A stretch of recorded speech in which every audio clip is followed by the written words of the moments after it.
मेरी शुभकामनाएं हैं सर्वप्रथम महिलाओं की टीम को, और मैंने जैसे कहा कि हमेशा से महिलाओं को जिस भी जगह पे मौका दिया जाएगा, और मैं बारंबार अपने आदरणीय प्रधानमंत्री श्री नरेंद्र मोदी जी को बहुत धन्यवाद देती हूँ कि उन्होंने एक जो है हर स्कीम में महिलाओं को आगे रखा है। 33% का आरक्षण जो है महिलाओं को दिया है। स्पोर्ट्स में भी आज अगर हमारी बेटियां आगे आ रही हैं निकल करके, तो वो कहीं ना कहीं दूरगामी सोच है प्रधानमंत्री जी की।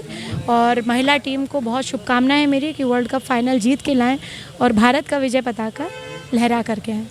जय श्री राम और जय बजरंगबली के नारे को लेकर स्वामी प्रसाद मौर्य कि ये नारे लगा के इसका मिसयूज़ करके लोग मस्जिदों को तोड़ रहे हैं। देखिए, स्वामी प्रसाद मौर्य जी बार बार जो है हिंदू सनातन धर्म के किसी भी बात पर टिप्पणी ना किया करें, क्योंकि हिंदू मन बड़ा आहत होता है इससे।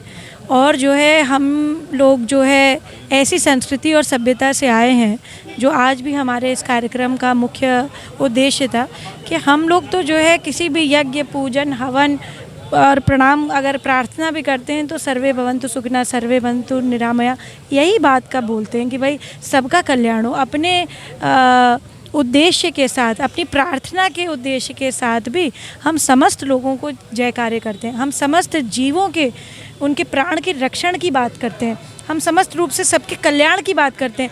ऐसे सनातन धर्म पे अगर वो बार बार इस प्रकार की टिप्पणी करते रहेंगे तो देश उनको ये याद रखिए माफ़ नहीं करेगा, और उनकी राजनीति हिंदुओं पर टिप्पणी करने से नहीं चमकेगी। अभी कार्यक्रम के दौरान आरएसएस के भी कुछ विचारों की चर्चा हो रही है। एक सवाल इस बात का है कि कहा गया है कि चैट जीपीटी भी बताता है कि आज के समय में राष्ट्रीय स्वयंसेवक संघ सांप्रदायिकता के लिए जिम्मेदार है, और खुद सपा प्रमुख अखिलेश यादव ने इस बात को। देखिए, ChatGPT is a tool, है ना।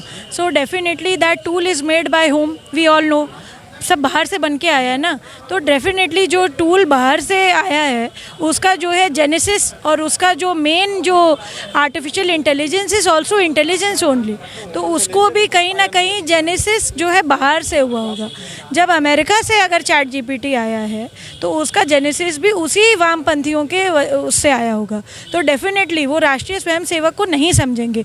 दूसरी बात, कोई भी व्यक्ति कहता है अगर संघ के बारे में या संघ के प्रति दुर्भावना है तो वो उसके अपने विचार हो सकते हैं। संघ किसी दुर्भावना से नहीं बना।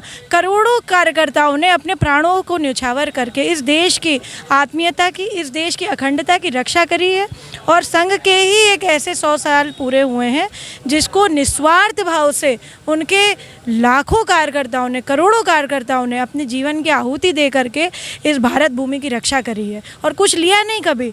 आप संघ के प्रचारक का जीवन देख लीजिए, आपको खुद एक बड़ा आश्चर्यचकित होंगे कि कैसे वो रहते हैं। और बहुत बड़े मैंने पदाधिकारी देखे हैं जो बहुत सरल रूप से रहते हैं।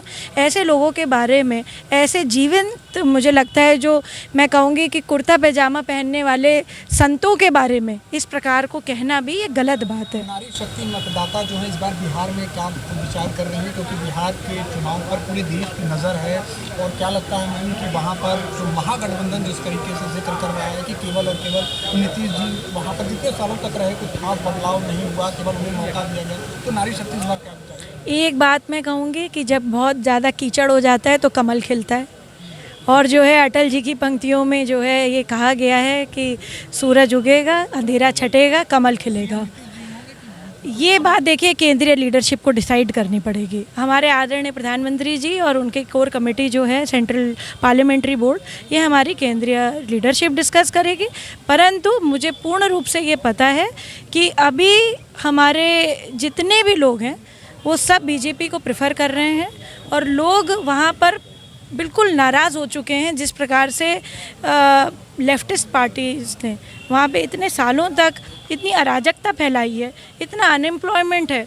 जो 50 साल पहले हो जाना चाहिए था बिहार में, वो अब जा कर के हो पा रहा है। तो ये आप देखिए ना कहीं मुझे लगता है कि उनकी नाकामी की वजह से हुआ है।